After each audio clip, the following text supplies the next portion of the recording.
We all have that one firearm that, as long as you're alive, you pray to never have to part with. Mine just happens to be an old sporterized rifle. Doesn't seem like much, and I normally hate sporters, but I absolutely love this one. This is a Pattern 17, also known as the 1917 Enfield. This example was made by Remington.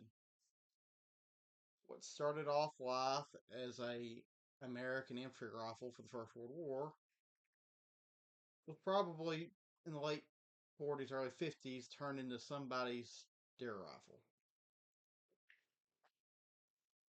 The action is smooth, trigger is nice.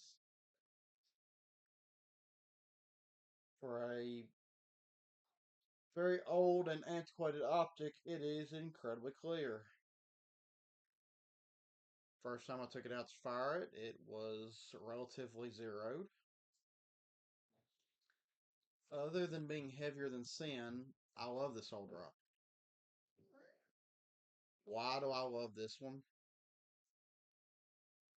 The day I proposed to my wife, I found this at a gun shop. They wanted, like, if memory serves, $400 for this rifle and scope.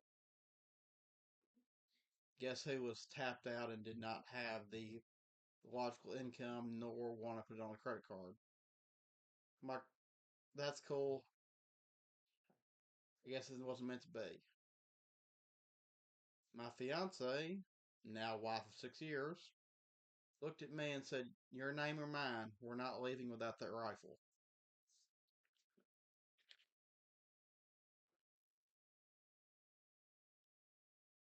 This will always hold a special place in my heart.